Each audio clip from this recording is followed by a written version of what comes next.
안녕하세요. 오늘은 윤정은 작가님의 장편 소설을 낭독해 드리겠습니다. 메리골드 마음 세탁소. 윤정은 작가님은 살며 사랑하며 이야기의 힘을 믿고 오늘도 글을 쓰는 사람입니다. 2012년 삶의 한기 동서문학상 소설부문 은상을 수상했다고 합니다. 하고 싶은 대로 살아도 괜찮아. 사실은 이 말이 듣고 싶었어. 여행이거나 사랑이거나 등 여러 책을 썼다고 합니다. 그럼 본문을 읽어드리겠습니다. 메리골드 마음 세탁소. 봄이 지나면 가을이 오고 가을이 지나면 다시 봄이 오는 마을이 있다. 축구공만한 지구본을 돌리고 돌리다 보면 먼지처럼 작은 마을 하나가 눈앞에 떠오른다. 이곳은 지구에 있지만 아무나 그 존재를 알 수는 없다. 신비로운 꽃과 나무가 가득하고 상상할 수 없는 힘을 가진 사람들이 모여 산다. 날개는 없지만 여성처럼 아름다운 사람들이. 이곳은 언제나 꽃같은 날들이 이어진다. 하늘은 시리게 푸르고 날씨는 덥지도 춥지도 않다. 먹을 것이 풍족하고 웃음이 끊이지 않는다. 눈빛과 마음이 선한 이들이 모여 살기에 그들은 미움이나 아픔 혹은 슬픔이라는 감정을 모른다. 날이 선 말을 하는 사람이 하나도 없어 늘 평화롭다. 이 마을에서는 세상에 빛이 되는 아름다운 능력을 가진 이들이 사람들이 사는 곳마다 온기를 불어넣으며 달이 뜨면 은은한 달빛 아래 춤을 추고 해가 뜨면 따뜻하고 눈부신 웃음으로 하루를 살아간다. 살을 에이는 몸의 추위도 어깨가 움츠러드는 마음의 추위도 없다. 그러던 어느 날 마을에 사는 한 남자의 마음에 뜨거운 여름이 찾아왔다. 예고도 없이. 저기요, 정신 차려보세요. 괜찮아요?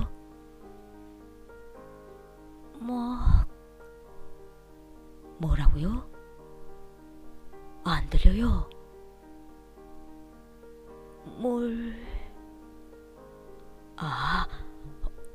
물이요? 여기 있어요. 마을 전체를 구석구석 꿰뚫는 오솔길을 한 남자가 걷고 있었다.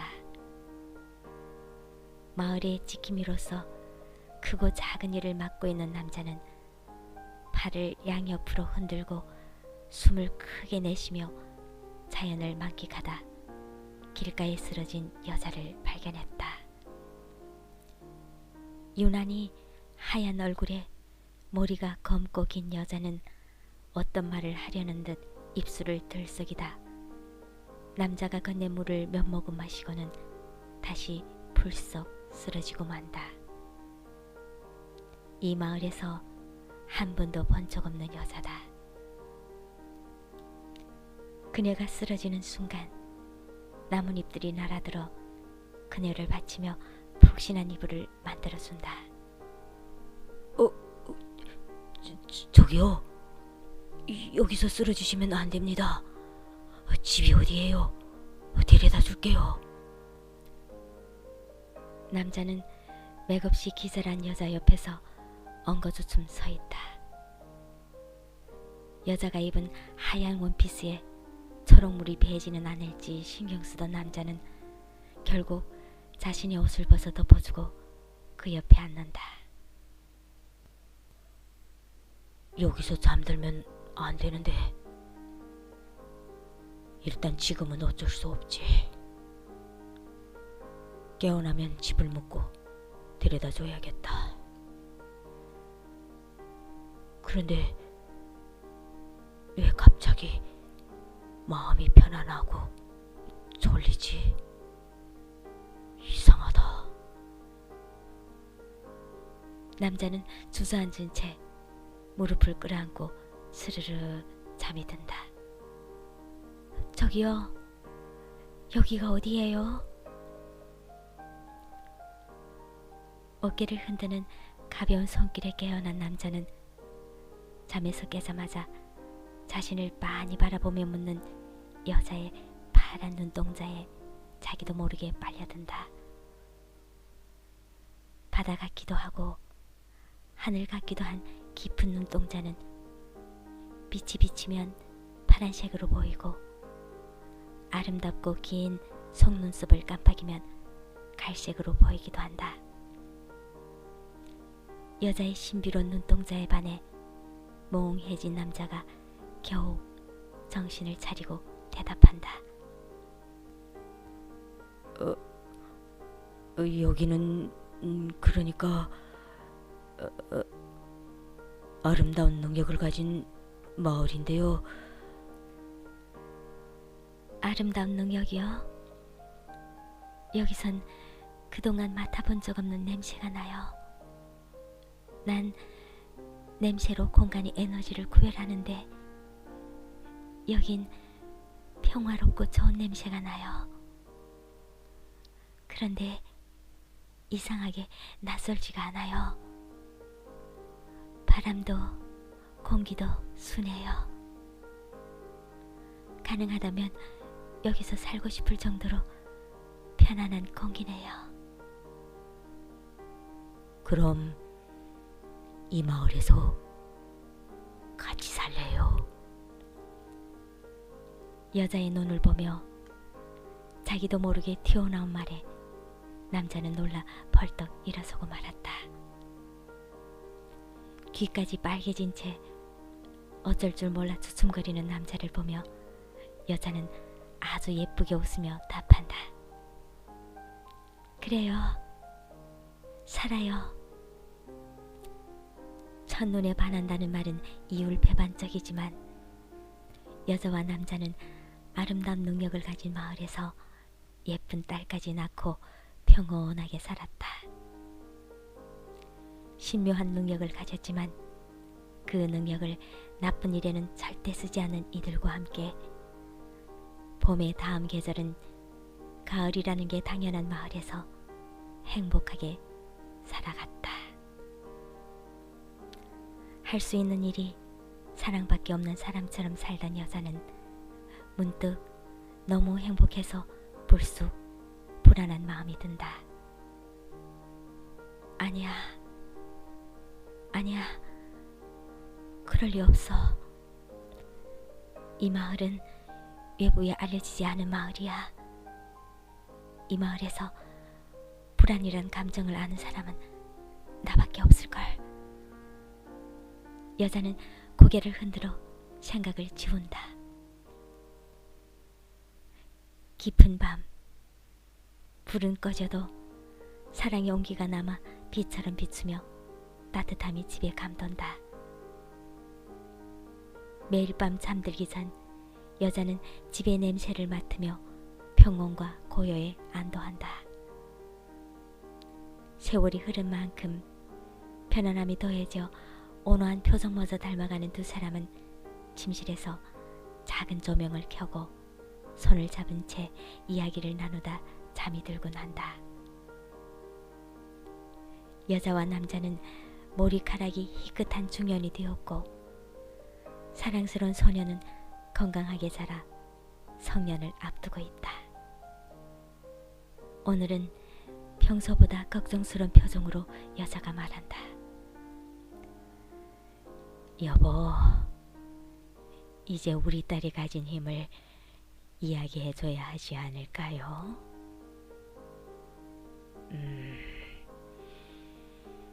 아직은 일러요. 이르긴요.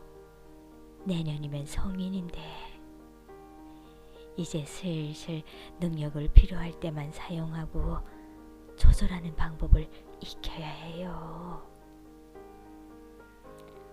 아직 우리 딸은 자기가 가진 능력이 없는 줄 알고 있는데 갑작스레 너무 놀랄 거예요. 놀라긴 하겠죠. 맞아요.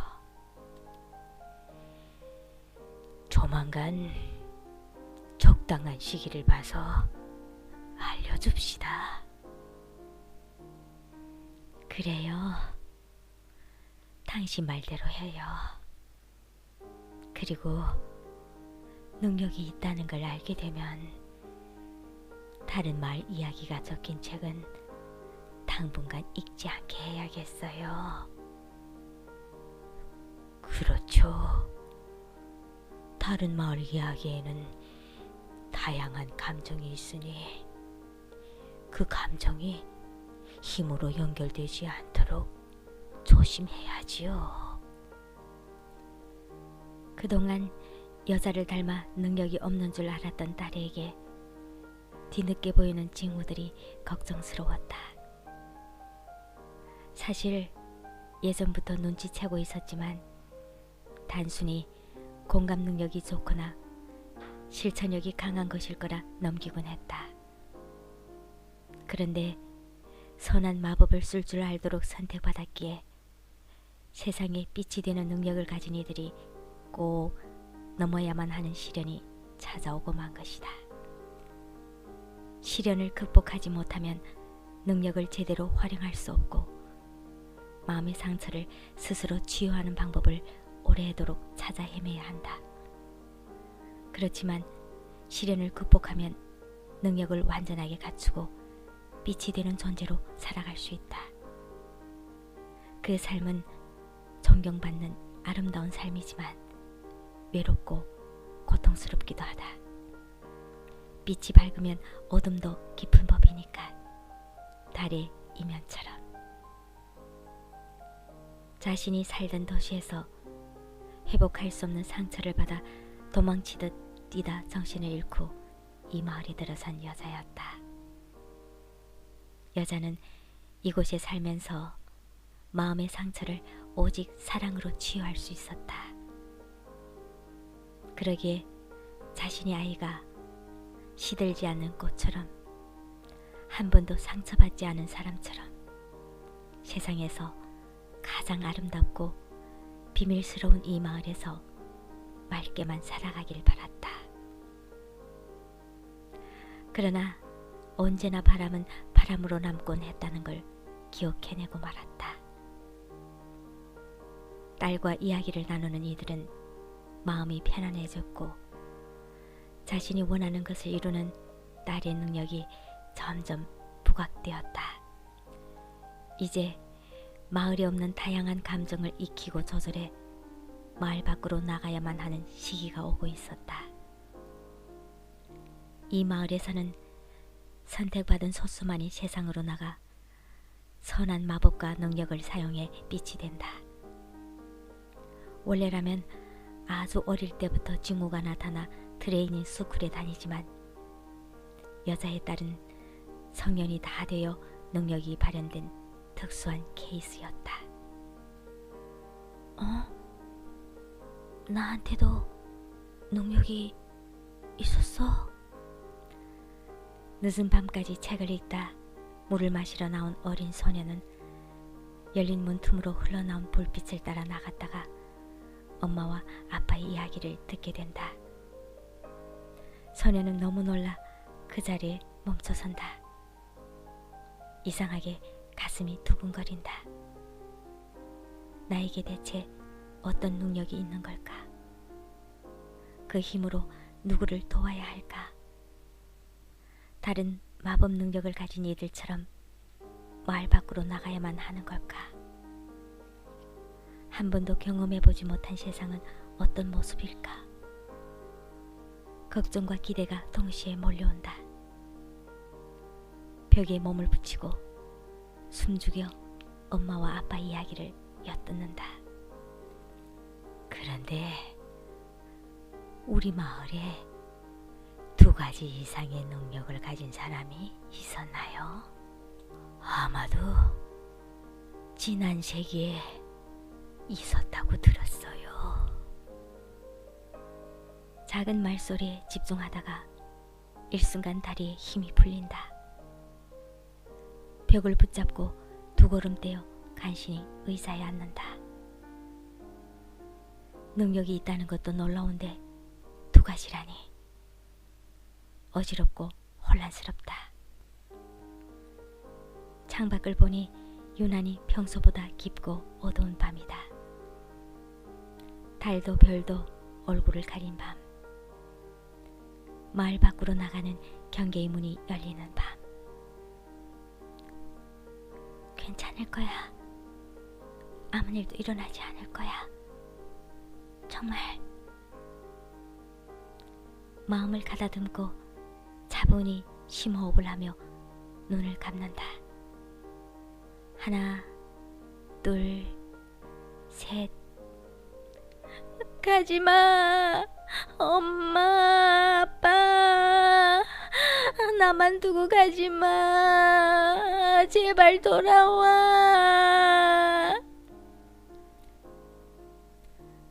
깜빡 잠이 든 소녀는 울며 잠에서 깬다. 사랑하는 이들이 회오리 바람에 휩쓸려 모두 떠나버리는 악몽을 꾸었다. 거센 바람이 불어와 자신만 남겨두고 사랑하는 모든 것들이 떠나가는 꿈이다. 이런 기분은 처음이다. 도서관 비밀 서가에서 몰래 읽은 책에 나온 불안과 공포라는 감정이 이런 건가? 부모님이 자기 전에 다른 마을 이야기는 읽지 말라고 했는데. 소녀는 호기심에 비밀 서가에서 빌린 책을 모두가 잠든 밤에 꺼내 읽곤 했다. 소녀가 오늘 읽은 책은 사랑하는 이들이 마법의 블랙홀로 빠져들어가 다른 세계의 경계로 사라져 그들을 찾아다니는 이야기였다. 소녀는 좀처럼 진정되지 않고 쿵쿵 울리는 심장에 손을 얹고 한참을 흐느낀다. 이상하다. 이렇게 울고 있으면 엄마나 아빠가 달려와 줘야 하는데 왜 이리 고요하지? 모두 깊이 잠들어 있는 건가? 아니면 지금 이 순간이 꿈인가? 왜 아무 냄새가 나지 않지? 불안한 마음에 주변을 둘러본 소녀는 눈앞의 풍경이 믿기지 않아 눈을 비빈다. 눈을 감았다 떴다가 또 눈을 비빈다. 그런데 아무리 눈을 비벼봐도 소녀의 눈앞에 아무것도 남아있지 않다. 꿈이다. 분명 꿈이다. 악몽이라는 걸 거야.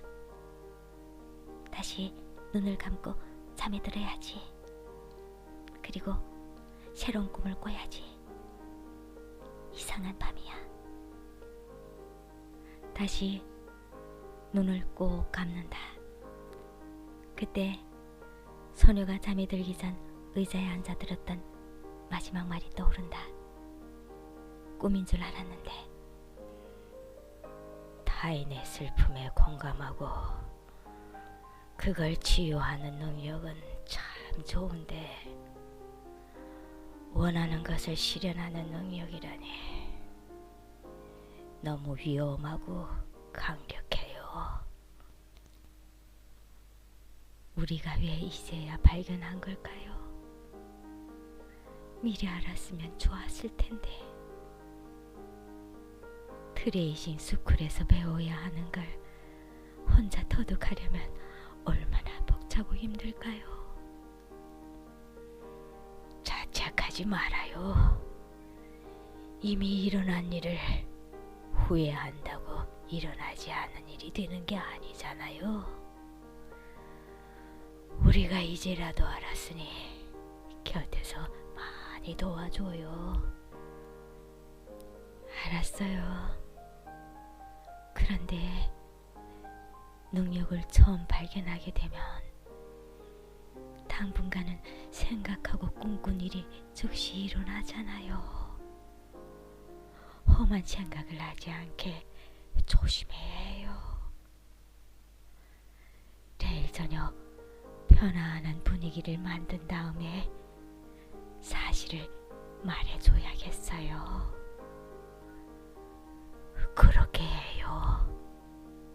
그런데 두 능력이 다 발휘되려면 뒷말은 미처 듣지 못하고 잠에 들어버렸던 소녀는 끝없는 후회에 빠진다. 뒷말을 마저 들었어야 하는데, 아니, 물을 마시러 나오지 말았어야 하는데, 아니, 늦은 밤까지 깨어있지 않았어야 하는데, 아니, 부모님의 이야기를 엿듣지 말았어야 하는데, 아니, 애초부터 다른 마을의 책을 읽지 말았어야 하는데, 비밀 서가에 들어가지 말았어야 하는데, 생각할수록 눈덩이처럼 불어나는 숱한 후회들이 흘러간다. 감았던 눈을 떴지만 꿈이 아니다. 현실이다. 말 그대로 폐허다. 사랑하는 이들이 나 때문에 휩쓸려간 자리에 홀로 남겨져 있다. 후회되는 순간을 되돌릴 수 있는 기회가 주어진다면 얼마나 좋을까? 그렇다면 나는 다른 선택을 할 수 있을까? 정말 그럴 수 있을까? 아니, 나쁜 일을 미리 알고 막을 수 있는 능력을 가졌다면 얼마나 좋을까? 어쩌면 내가 할 수 있지 않을까? 이럴 수는 없다. 이렇게 허무하게 한순간에 모든 것이 사라질 수는 없다. 눈을 감았다 뜬 것뿐인데 빛나던 세상이 암흑으로 가득하다. 이건 꿈이다. 분명 꿈이야. 꿈이 아니야. 현실이야. 때로는, 아니 자주, 현실은 꿈보다 잔인하다.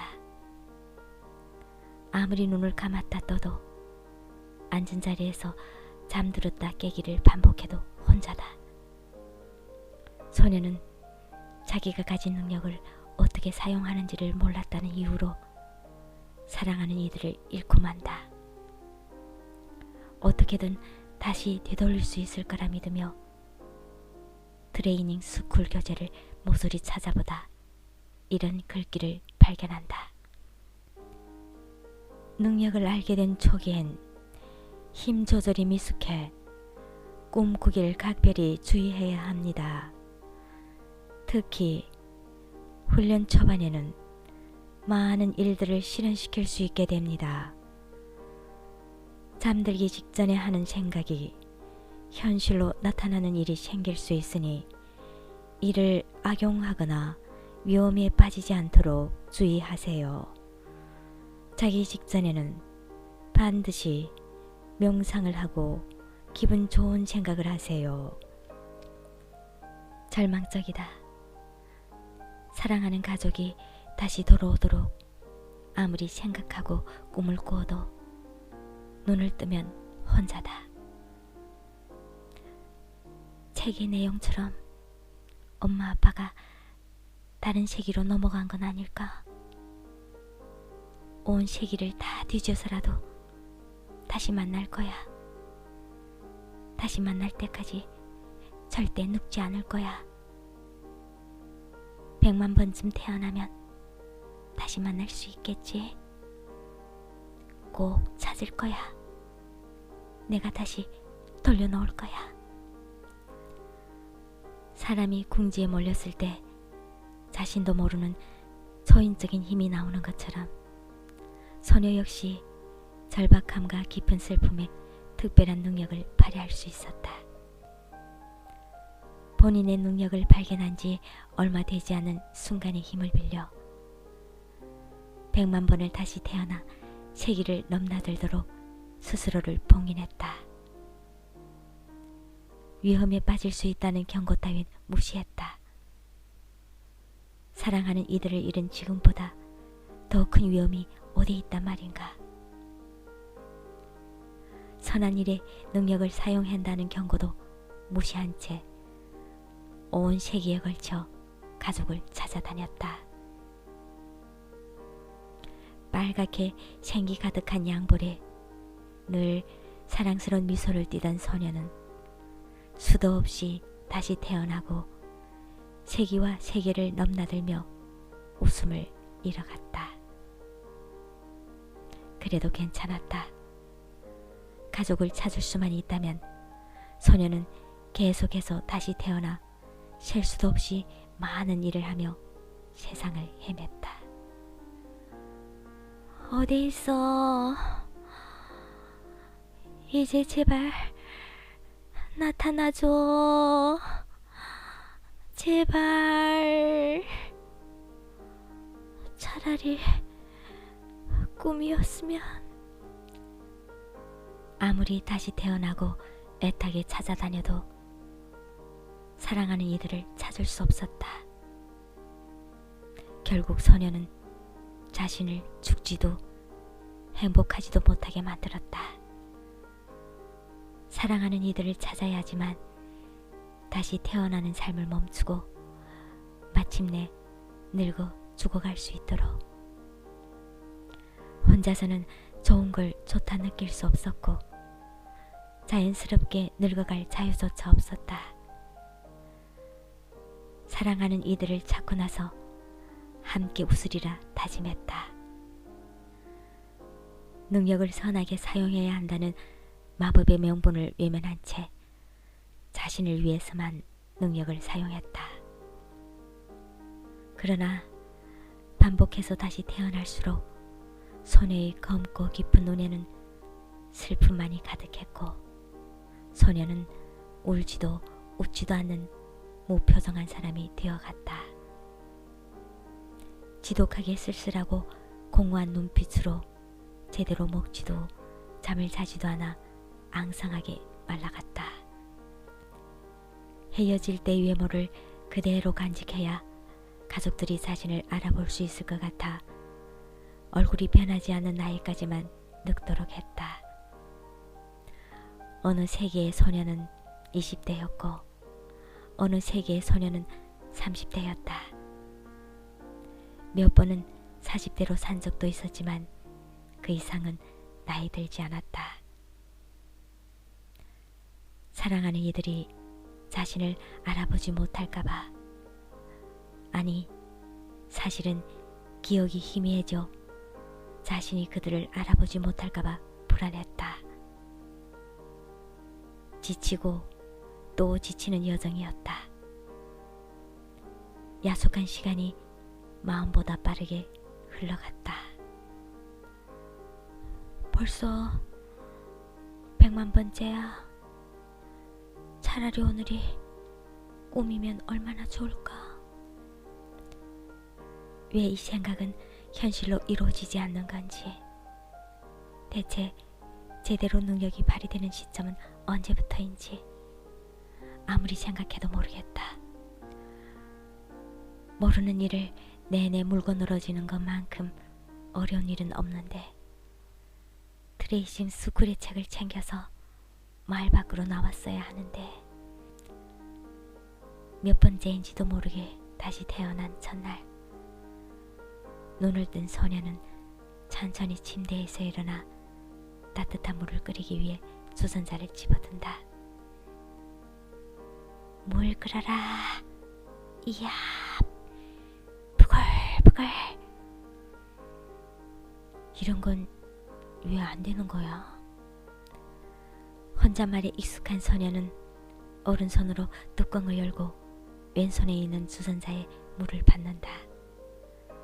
다시 태어날 때마다 같은 나이, 같은 외모, 같은 공간이도록 꿈꾸면 이루어지는데 말이야. 뭐가 부족한 거지? 컵이 어디 있지? 매번 같은 곳에 있도록 했는데. 고개를 들어 위 선반을 뒤지고 아래 서랍을 열며 두리번거리던 소녀는 그제야 눈앞 선반에 놓인 하얀 컵을 발견한다. 물끄러미 컵을 바라본다.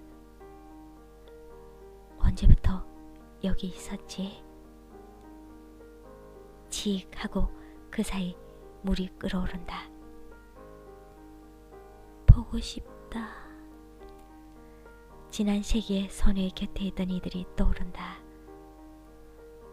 보고 싶다고 말하니 더 보고 싶다. 사실 소녀는 오래전부터 많이 지쳐 있었다. 즐거움과 행복은 모르고 살도록 감정의 자유마저 차단해도 사람이란 어찌 이리 온기를 주는 다정한 존재들인지. 잘해주는 것 하나 없는 자신이 부담스럽지도 않도록 곁에 있어주던 이들에게 익숙해질 때쯤이면 서둘러 곁을 떠나야만 했다. 애써 모르는 척하고 차갑게 대해도 자신에게 온기를 베풀어주던 이들의 얼굴이 눈앞에 흘러간다. 가끔은 그만 헤매고 그들과 어울려 살고 싶기도 했다. 내가 그럴 자격이 있을까? 머물고 싶다는 마음이 들 때마다 소녀는 서둘러 그 세계를 떠났다. 항상 슬프기만 한 건 아니었다. 소녀가 좋아하는 행위도 있었다. 소녀는 곁에 있는 이들의 이야기를 가만히 들어주는 것을 좋아했다. 그들의 이야기를 듣다 보면 소녀의 탁월한 공감 능력으로 감정이 전이돼 마음이 아팠고, 감정이 진정될 즈음 차를 내어주면 말하는 이가 천천히 미소를 짓곤 했다. 그렇게 서로 편안해지는 순간이 공기가 좋았다. 슬프고 우울하고 짜증나는 이야기를 듣는 일이 소녀에겐 힘들지 않았다. 사람들보다 오랜 시간을 살아오며 기쁨의 순간들보다 힘든 순간들이 생에 널려 있음을 자연스레 알게 되었고, 그들이 털어놓는 속내가 소녀에게는 음악소리와 같은 말소리로 들렸다. 그리고 그 이야기들을 가슴에 담고 살아가다 마음에 얼룩을 남기는 것보다 자신에게 풀어내며 천천히 그들이 마음이 풀려 깨끗해지는 시간이 좋았다. 내심 많은 이들이 마음을 어루만져 주다 보면 언젠가 소녀의 마음도 채워지지 않을까 기대하기도 했다. 사실 소녀는 그것이 자신이 가진 능력이라는 것을 알았다. 하지만 능력을 온전히 사용하는 것이 겁이 났다. 다시 누군가를 잃을까 두려웠다. 누군가를 사랑한다는 건 그를 잃을 수도 있다는 두려움이 꼭 동반되는 것일까? 나이가 들지 않도록 스스로를 봉인한 소녀는 곁에 있는 이들이 나이 들어가는 걸 바라보며 매번 떠날 준비를 해야만 했다. 발길이 쉽게 떨어지지는 않았지만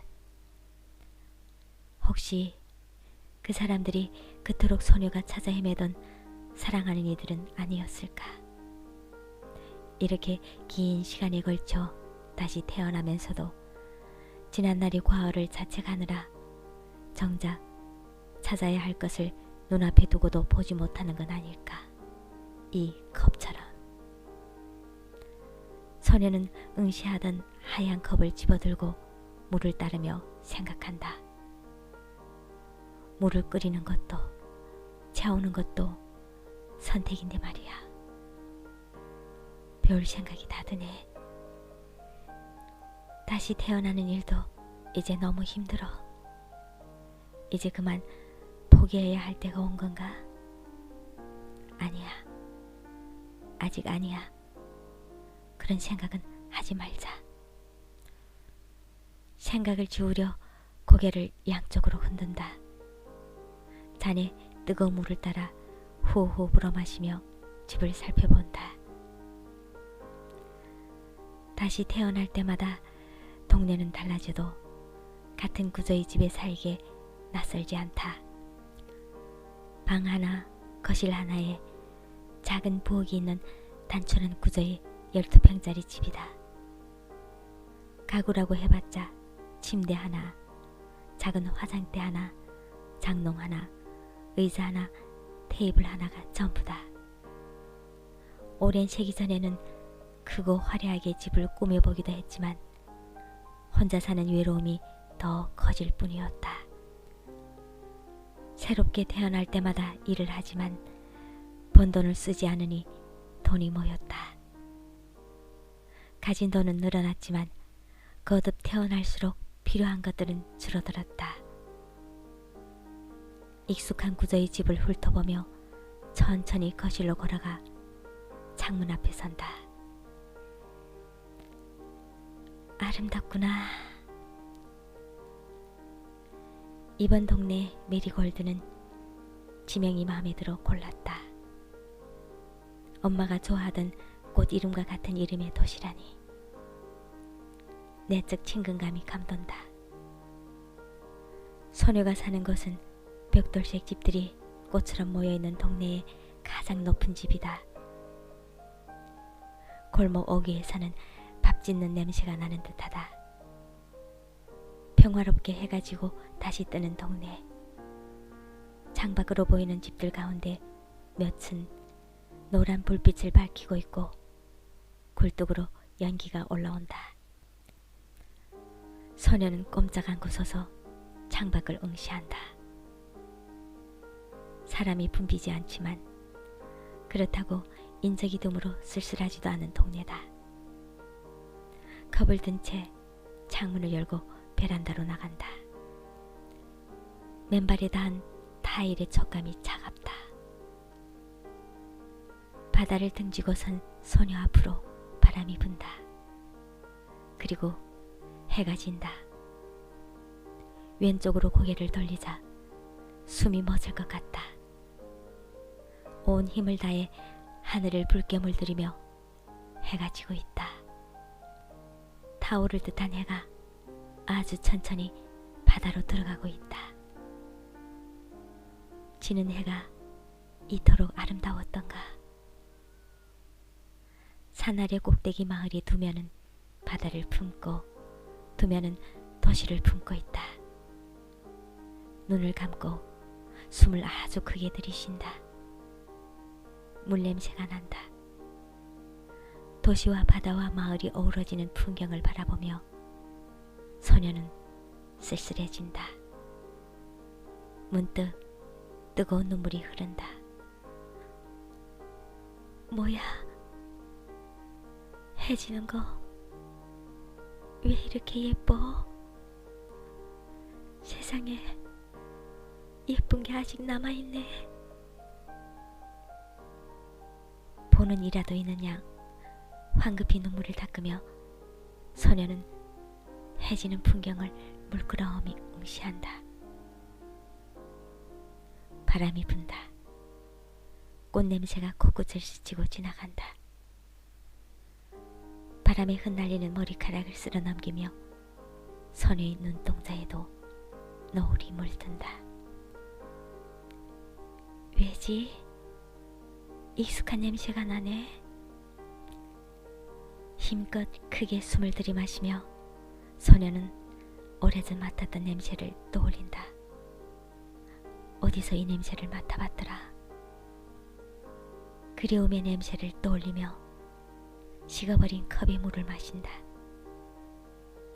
순간적으로 해는 바다 능선 아래로 완전히 넘어갔다. 해는 졌지만 해의 잔해는 하늘에 남아 노을로 붉게 번진다.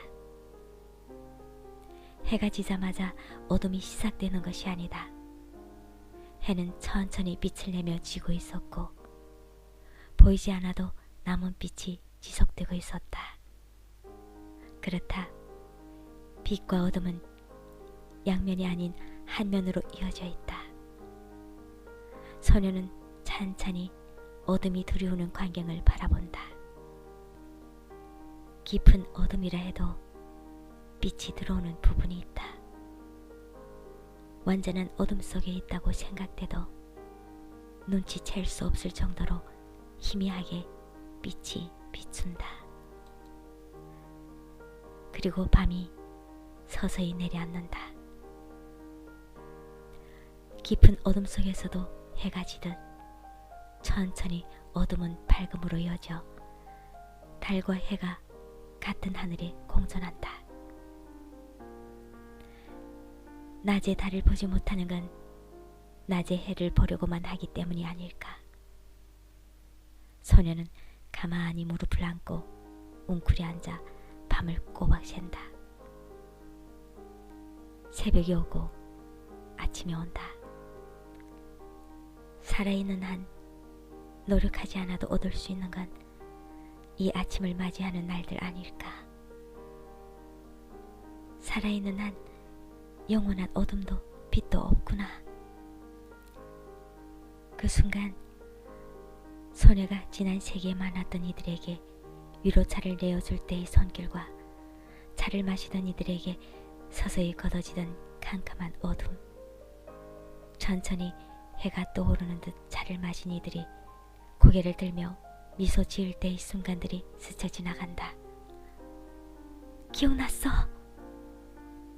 쨍그랑 하얀 컵이 소녀의 손에서 떨어진다. 새하얀 파편이 사방으로 튄다. 무의식 속에 다 남아있었다. 왜 이제서야? 소녀는 양손으로 입을 틀어막는다. 소리를 질러도 듣는 이 하나 없는 동이 터오는 새벽이다. 엄마와 아빠가 나누던 대화를 듣다 쓰러진 손의 의식 속에 남아있던 아빠의 마지막 말이 귓가에 들려온다.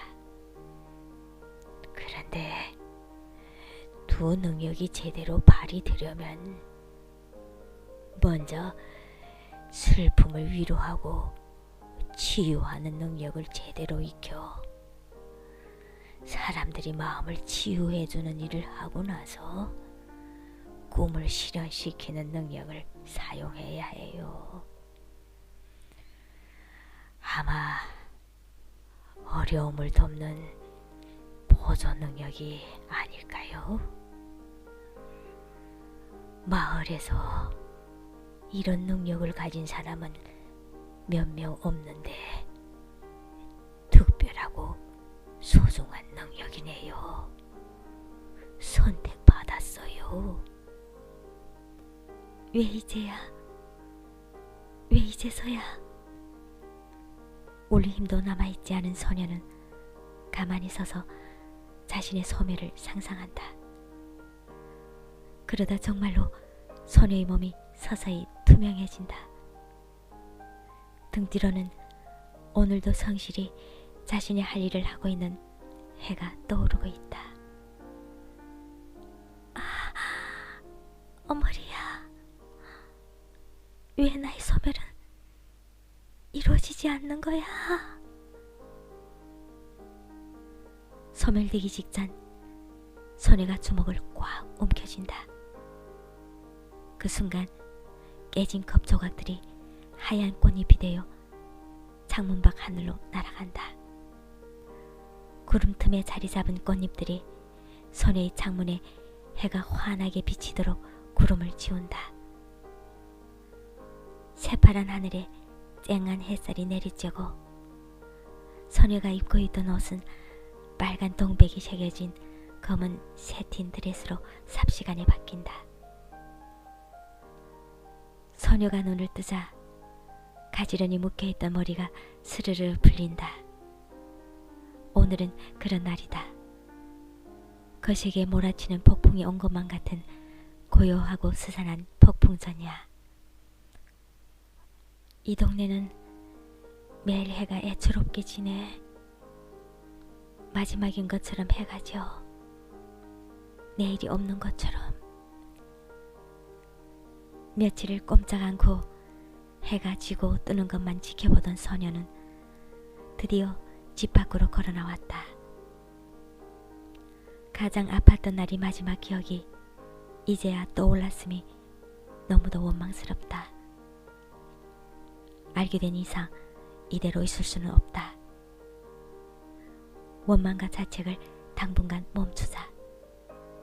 자책할 시간에 문제를 풀고 문제 안에서 살아내보자.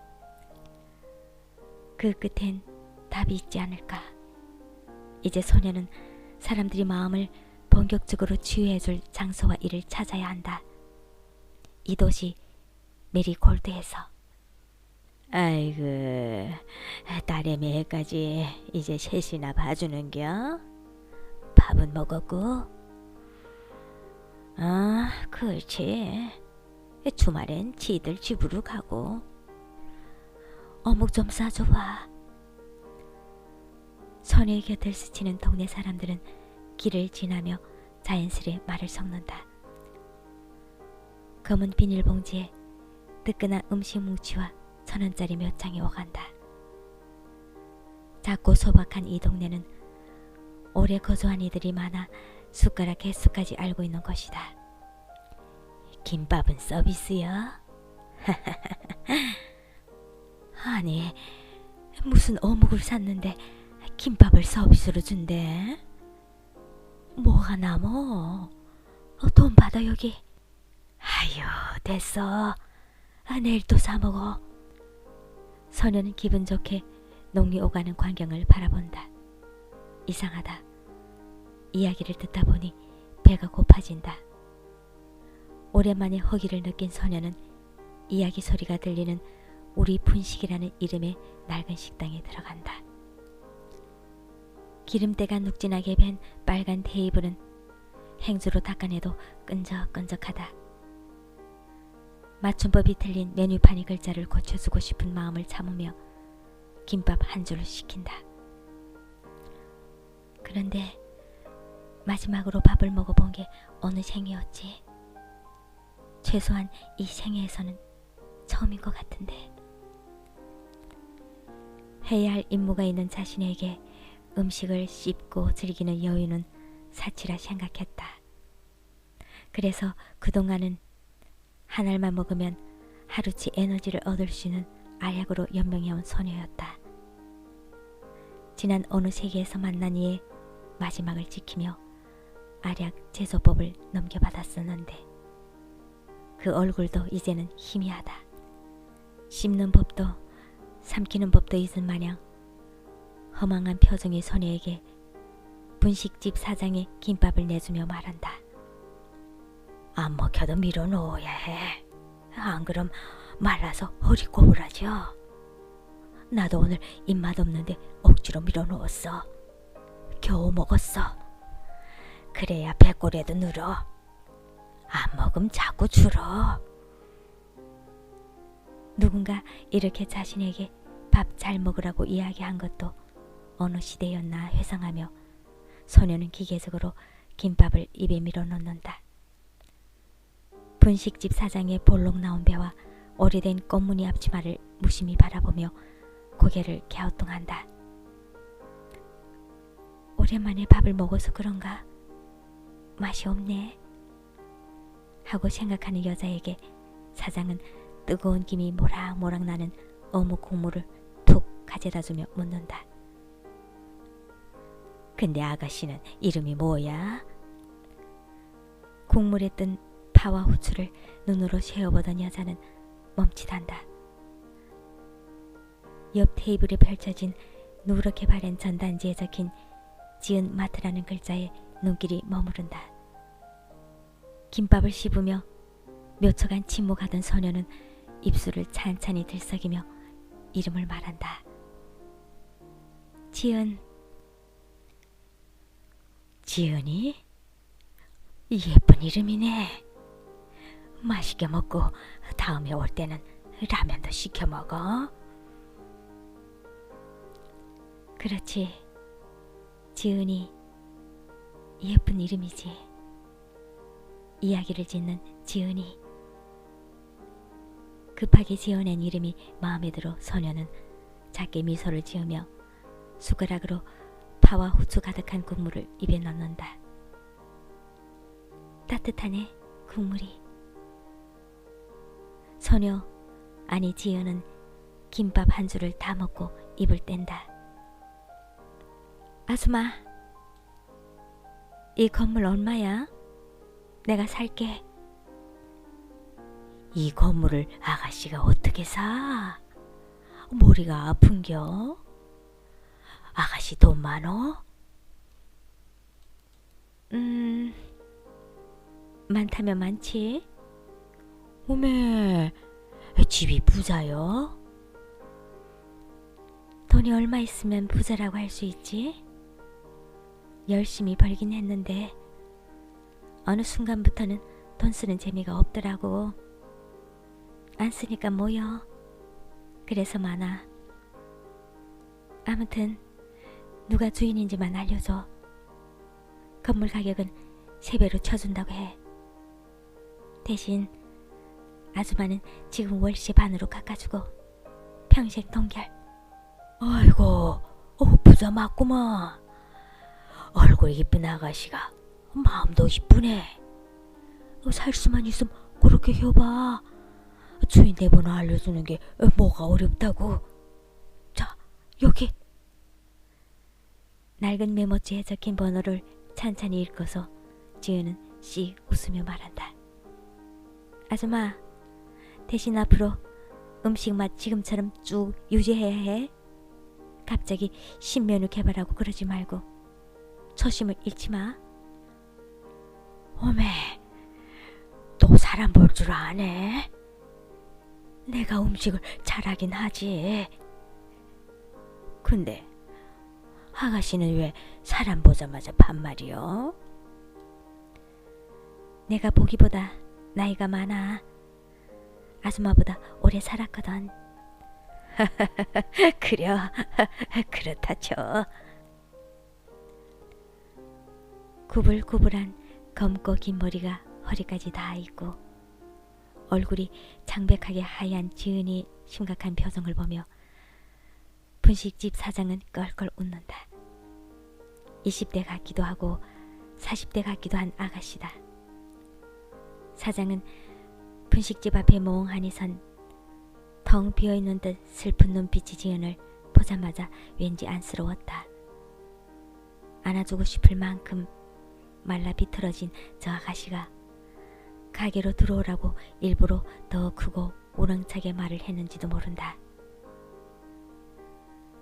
아가씨, 아니 지은씨, 그 꽃무늬 원피스 어디서 샀대야? 나도 마음에 드는데 내가 입으면 딱 어울리겠어. 지은이 입고 있는 까만 바탕에 빨간 꽃이 새겨진 원피스를 보며 분식집 사장은 볼록 나온 배 아래 걸쳐있는 자신이 핑크색 꽃무늬 앞치마를 어루만진다. 사장이 주름지고 마디가 두툼한 손을 보며 지은은 그리운 기억이 떠올라 가슴이 욱신저리다. 엄마, 마음이 없으면 어떻게 돼? 사랑도 기쁨도 슬픔도 아무 감정도 느낄 수 없게 되겠지? 슬프지 않으면 좋은 거 아니야? 슬픈 일이 있었어? 아니, 책에서 슬픔이랑 아픔이란 감정을 읽었어. 그래서 궁금했어. 만약에 말이야, 마음이 아프면 꺼내서 얼룩을 지우고 햇볕에 널어 잘 말리면 돼. 다음 날이면 깨끗하게 마른 마음으로 편안해질 거야. 마음을 꺼낼 수 있어? 꺼낼 수 없으면 이렇게 종이에 마음을 그리면 어떨까? 좋아. 그런데 마음이 아프면 엄마가 안아주면 되잖아. 반짝이는 맑은 눈으로 말을 한 아이에게 대답 대신 등을 가만히 쓰다듬으며 토닥이던 엄마는 앞치마에서 쿠키를 꺼낸다. 노란 원피스를 입고 양볼이 빨간 아이는 쿠키를 받아들고 베어문다. 쿠키 가루를 얼굴에 묻히고 양팔을 벌려 날듯이 뛰어다닌다. 꽃바람이 휘어리치듯 몰려와 아이를 감싼다. 빨간 꽃잎에서 뒹굴듯 놀던 아이는 꽃잎이 되어 사라진다. 이 원피스 한 50세기 전에 샀어. 지금은 없을 거야. 다음에 봐, 아줌마. 검고 긴 속눈썹에 슬픔이 걸린 지연은 우리 분식 사장의 앞치마에서 시선을 거두고 그리운 기억에서 빠져나와 계산을 마치고 가게를 찬찬히 둘러본다. 짧은 한숨을 내쉰 뒤 이내 휴대폰을 꺼내 건물 주인의 번호를 하나씩 꼭꼭 누른 다음 통화 버튼을 누른다. 연결음을 들으며 분식집 옆 건물에 붙어있는 낡고 바랜 간판을 발견한다. 마음 세탁소, 모든 얼룩 지워드립니다. 명품 드라이 클리닝. 글자를 찬찬히 읽는다. 스티커가 벗겨져 글자가 비어있기도 하다. 세탁소라 얼룩을 빼준다. 마음에 있는 얼룩까지 세탁할 수 있나? 컴퓨터 클리닝. 최신 기계 시설 완비. 최신 기계 시설이라 최신은 딱히 아닌 것 같은데. 이미 폐업한 지 오래된 세탁소 내부를 둘러보며 지은은 무언가를 결심한 듯 결연한 표정을 짓는다. 구겨진 옷을 다리듯 마음을 다리면 어떨까? 그런데 마음에 진 얼룩을 빼면 완전히 행복해질 수는 있을까? 검고 깊은 지은이 눈동자가 빛나기 시작한다. 여기라면 가능하겠다. 눈을 감고 무언가를 구상하는 지은의 심각한 표정이 조금씩 펴진다. 등 뒤로는 서서히 밤이 찾아온다. 어김없이.